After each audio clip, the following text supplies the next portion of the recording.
et concitoyens d'ici et de la diaspora, chers amis du Sénégal. Le 25 février prochain,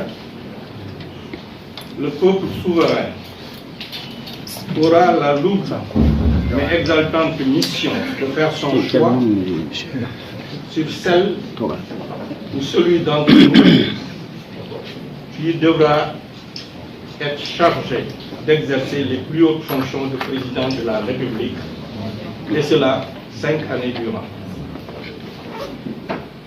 L'heure est au bilan. L'heure est à la prise de décision. Mais l'heure est également aux résolutions. Malgré toutes les avancées significatives observées, dans le respect de la parole donnée par l'actuel chef de l'État, qui s'est conformé à l'esprit de notre loi fondamentale, il reste beaucoup à faire. Pour des pays comme les nôtres, en manque de réponse adéquate face à l'extrême pauvreté d'une grande majeure partie de la population, nous devons, en tant que citoyens et en toute responsabilité, et malgré nos divergences, de faire l'économie d'une crise politique majeure. C'est tout le sens qu'il faut donner à la posture que j'ai toujours adoptée en toutes circonstances. Cette posture est également conforme à ma conviction profonde que le Sénégal étant dans un ensemble globalisé, toute lecture politique interne devrait se faire à l'aune des tensions géopolitiques qui secouent le monde et qui peuvent être porteuses de risques graves pour notre pays. Car comme résumé si bien dans un des écrits de Frédéric Anselme, impossible de parler de géopolitique sans évoquer l'idée de puissance. Rapport de force, zone d'influence, conflits politiques, économiques et militaires sont la matière des relations internationales. C'est pourquoi après les conflits, le dialogue, j'en appelle à quelques encablures de l'élection présidentielle, au pardon, pour permettre à ces jeunes encore détenus de regagner leur famille. Ceci n'entamera nullement l'autorité et la respectabilité de l'État, bien au contraire. C'est aussi tout le sens qu'il faut donner à mon engagement, après avoir exercé autant de fonctions administratives et politiques, dont les dernières, Premier ministre et président de la commission de l'UEMOA, m'ont encore permis de mieux appréhender les servitudes de la charge de servir les populations les plus démunies. L'acuité des problèmes qui assaillent ces citoyens et leurs familles, un besoin d'éducation, de santé et je dirais même de survie, ne doit pas nous poser d'être dans une position d'avoir notre responsabilité. Ceci exige également que le porteur de l'espoir de tout un peuple, d'ici quelques mois, ne soit pas dans une position de tâtonnement dans la gestion de l'État. Il ne doit pas non plus être dans une posture de réaction spontanée face aux écueils de la mondialisation, mais plutôt d'action en toute connaissance de cause dès le prononcé du verdict des urnes le 25 février 2024. Passionné de toujours comme je le suis, de relever les défis tout au long de la trajectoire d'une vie, je demande aux Sénégalais, sans exclusive, de me faire confiance. et de porter leur choix sur ma personne au cours de l'élection à venir. Avec un profond sentiment de responsabilité envers notre nation, son peuple et sa grandeur. J'en appelle à tous les Sénégalais, de sang ou d'adoption, soucieux du devenir de notre beau pays, à s'unir autour du projet de développement à venir de notre pays. J'ai choisi le chemin du parrainage citoyen pour aller au contact de cette généreuse jeunesse, de ces braves femmes et de ces entrepreneurs travailleurs, en souhaitant ranimer l'espérance. Par la proposition d'une nouvelle alternative politique,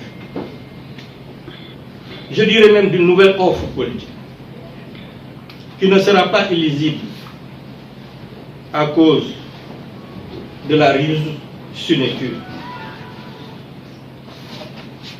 J'ai longtemps intégré l'intelligence de notre jeunesse et son ambition à servir le Sénégal. Cet enthousiasme débordant de ces jeunes doit être perçu comme une force,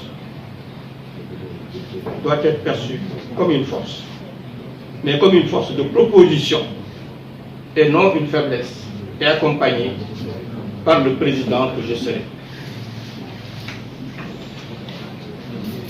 Je dis d'ores et déjà à cette jeunesse qu'elle a tout mon respect. Et pour paraphraser un grand fils d'Afrique, Nelson Mandela, ce digne fils d'Afrique, je le cite: nous croyons en la jeunesse. Chaque génération a l'opportunité de refaire le monde, il disait. Mais j'ajouterai, refaire le monde en bien. Car vous n'êtes pas, et vous ne devez pas accepter, vous les jeunes, d'être comparés à la misère du monde. Ce sont ces enjeux de changement véritables, en compagnie des hommes, des femmes et des jeunes de mon pays, qui m'ont donné le courage de me porter candidat à l'élection présidentielle à venir. Votre confiance est mon moteur. Et c'est avec humilité que j'accepte le défi de servir notre pays en tant que président de la République. Je me ferai l'obligation, si la démocratie politique fait de moi votre président, au soir du 25 février, d'engager sans délai la démocratie sociale à travers des discussions honnêtes, justes et sincères avec toutes les forces politiques, sociales de notre pays. Nous devons nous efforcer de bannir la violence comme moyen d'expression de nos opinions, en érigeant la concertation permanente comme modèle de gouvernance participative, et c'est mon sentiment, pour éclairer l'action du gouvernement. Le Sénégal a toujours été un phare de la démocratie en Afrique, un exemple de paix, de stabilité, dans une sous-région actuellement en proie aux défis sécuritaires. Il a toujours été, et l'est encore, une terre d'accueil pour l'étranger. Ce qui nous vaut d'ailleurs de porter avec une très grande fierté l'appellation de pays de la Teranga. Les Sénégalais de la diaspora ne peuvent être traités autrement. Dans un monde au bord de la rupture de confiance des citoyens du Nord comme ceux du Sud, face aux organisations de gouvernance financière, économique et sociale, Une réelle solidarité nationale s'impose pour ce Sénégal nouveau que je vous propose. Notre marche vers l'émergence ne doit plus être un slogan. Ne doit plus être un slogan politicien, mais une conviction profonde de nous tous en tant que Sénégalais. Car l'émergence d'un peuple se mesure d'abord par la prospérité de citoyens aux intérêts mieux défendus,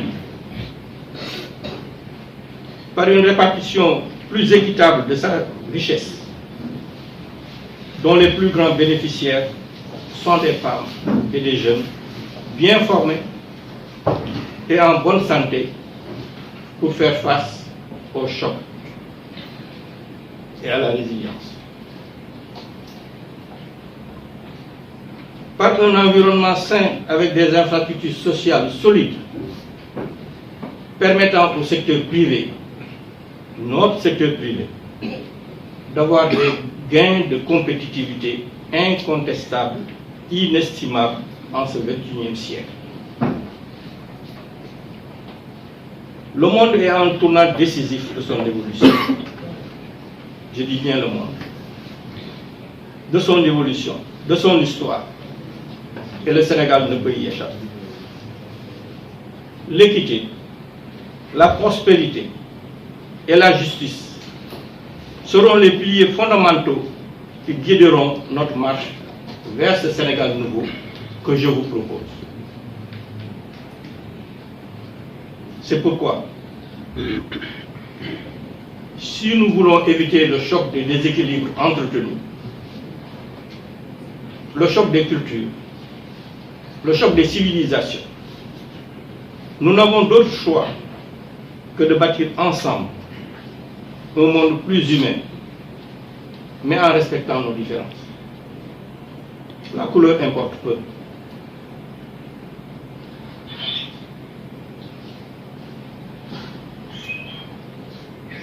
Personne, sans distinction, ne sera laissé